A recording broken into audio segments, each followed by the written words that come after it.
Bonjour tout le monde, c'est Valentin et aujourd'hui on va s'intéresser à un produit assez exceptionnel dont j'ai eu l'opportunité de le recevoir grâce à un nouveau partenaire qui est le site Gearbest. Il s'agit du Redmi Note 5 de chez Xiaomi.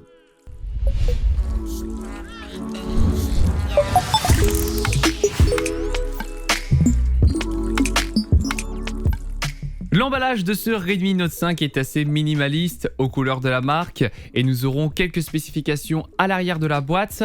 À l'ouverture, nous pourrons apercevoir le smartphone avec son écran 18/9 de 5,99 pouces. Il est livré avec une coque en silicone, ce qui est plutôt sympa. Et pour finir, plus au fond de la boîte, vous aurez l'alimentation secteur avec le câble de recharge qui est en micro USB, puis une petite trombone pour ouvrir l'emplacement carte SIM. On peut penser qu'un smartphone avec un écran d'une telle taille allait être beaucoup trop grand, mais au final ce n'est pas le cas. Il rentre bien dans la poche, les couleurs sont très belles, la qualité de l'image est propre, et les boutons du dessous sont purement logiciels, donc tactiles directement sur l'écran. Sur le côté droit, vous aurez le bouton Power et ce pour régler le volume.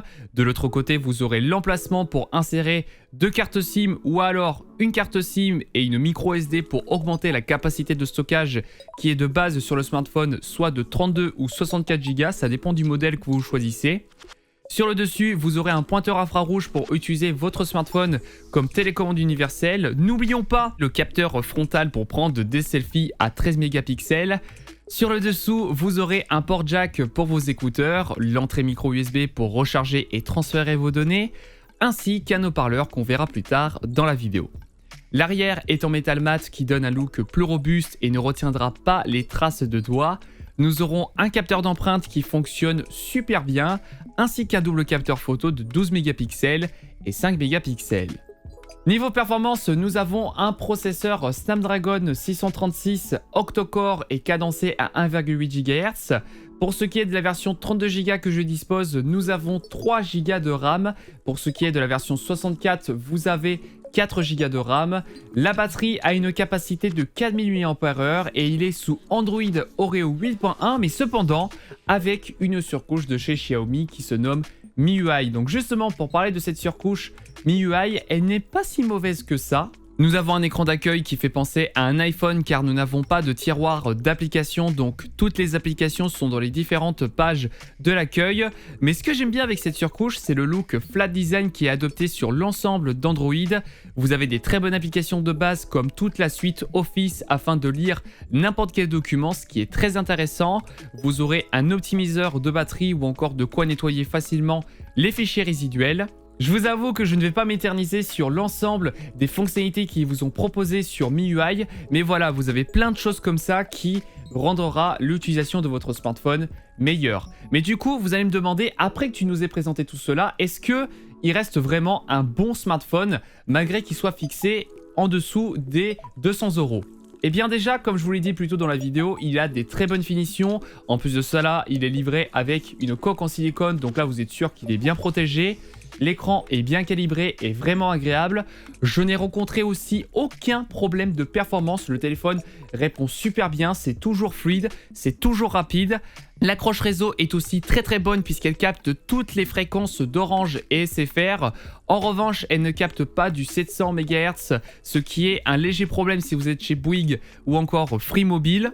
Pour l'autonomie, autant vous dire qu'elle est absolument phénoménale car pour une utilisation normale, donc de temps en temps les réseaux sociaux, quelques petits appels et puis un peu de surf internet, eh bien par exemple vous rentrez du travail avec seulement 70% d'autonomie, donc autant vous dire que là il y a de quoi tenir je pense avec une utilisation normale comme je l'ai dit, 2-3 jours sans avoir le recharger. Après si vous êtes un peu plus intensif, je pense que voilà, il y a au moins de quoi tenir une journée sans avoir le recharger, donc vraiment l'autonomie comme je l'ai dit, elle est phénoménale.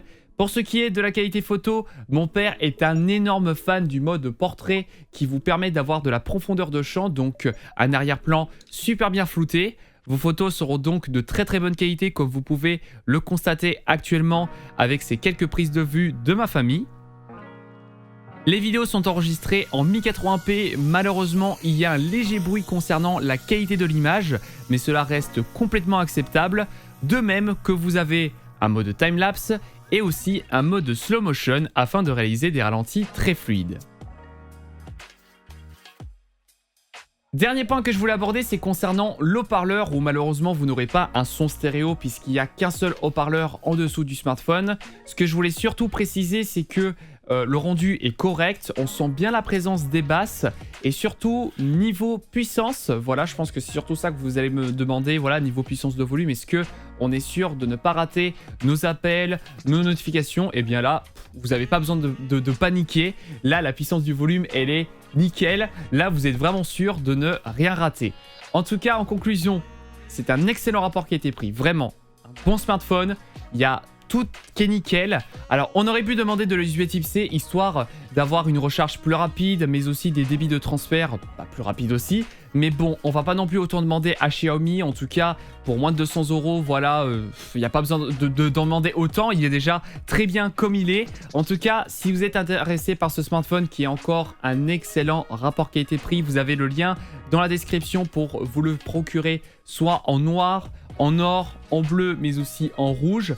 En tout cas, un énorme merci à Gearbest pour m'avoir envoyé ce produit gratuitement afin de le tester et de vous le présenter. Et je vous remercie aussi vous tous pour votre soutien car justement c'est grâce à tout votre soutien en permanence sur YouTube, Twitch, justement c'est grâce à vous que j'ai pu recevoir un tel produit exceptionnel. Voilà, recevoir un smartphone surtout de chez Xiaomi, c'est pas n'importe quoi quand même.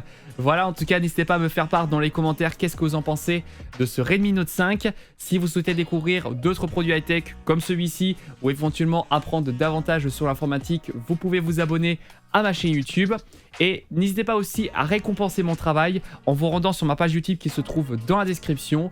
Vous pourrez regarder des publicités gratuitement et une publicité est égale à 5 centimes.